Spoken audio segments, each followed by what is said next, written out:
Hello, viewers. Once upon a time, in a small village embraced by towering mountains and whispering pine trees, there lived a young man named Marco.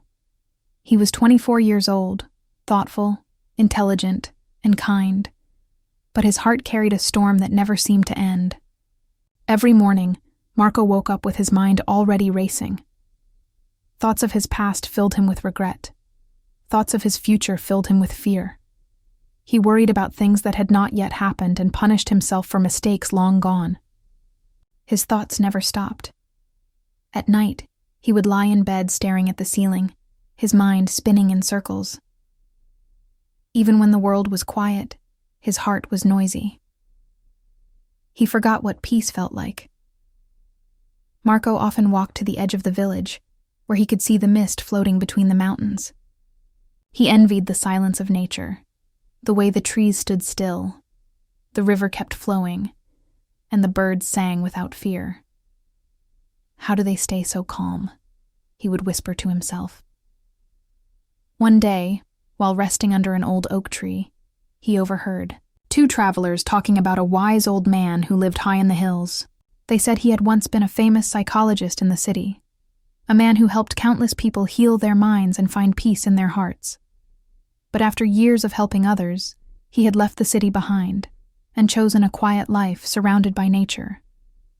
They said he still guided those who came to him, teaching them how to find peace not from the world, but from within themselves. Something in Marco's heart awakened. For the first time in a long while, he felt a spark of hope. Maybe, he thought, this man can help me too. The next morning, he packed a small bag, said goodbye to his mother, and began his journey toward the mountains. The journey begins. The road was long and winding. He walked for days, through forests thick with the scent of pine, across rivers that glittered under the sun, and over steep rocky paths that tested his strength. Each night he slept under the stars, listening to the sounds of the earth, the call of owls, the rustle of leaves, the rhythm of the wind. For the first time, he began to notice the beauty around him, the present moment unfolding quietly, step by step. Yet the storm inside him was still there. Sometimes he thought of turning back, but something deep inside whispered, "Keep going." At last, one evening, when the sun dipped low and painted the sky with gold and crimson, Marco reached a small village nestled in the hills. There, hidden behind wildflowers and vines, stood a humble wooden house. On the porch sat the old man, eyes closed, back straight, hands resting on his knees. His presence radiated a stillness so deep that even the wind seemed to slow down around him. Marco hesitated, then stepped closer and spoke softly. "Grandfather, I have come from far away. My mind is restless. My heart feels heavy. I cannot stop thinking. Please, help me find peace." The old man slowly opened his eyes. They were calm, kind, and full of quiet strength. He smiled gently. "So, you seek peace," he said. "Then come with me. I'll give you a small task." The lesson. The old man led Marco to the courtyard behind his house.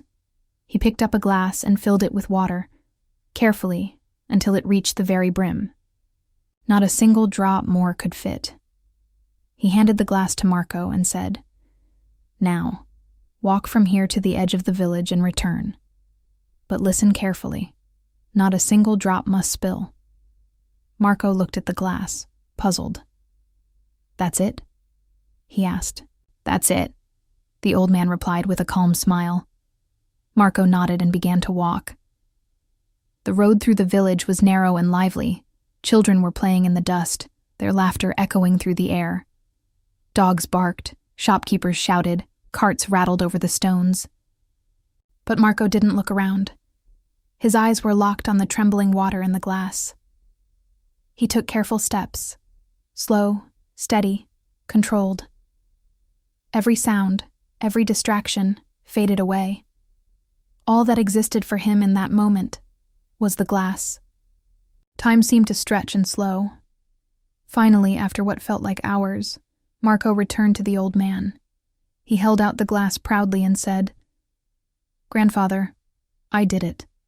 Not a single drop spilled." The old man nodded, smiling. "Very good, Marco. But tell me, did you see the children laughing by the road? Did you hear the dogs barking or the wind passing through the trees?" Marco shook his head. "No, grandfather. I didn't see or hear anything. I was only focused on this glass." The old man's smile deepened. His voice became soft and warm. "My child," he said, "that is the secret you have been searching for. When your mind stays in the present, not wandering to the past or the future, it becomes silent. In that silence, you will find peace.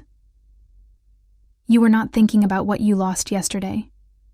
You were not worried about what might happen tomorrow. You were simply here, in this moment, doing one thing fully. That is the essence of peace."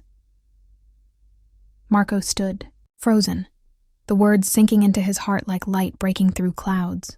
For the first time in his life, his mind was completely still. He understood. Peace was not something to be found in the world. It was not a reward or a destination.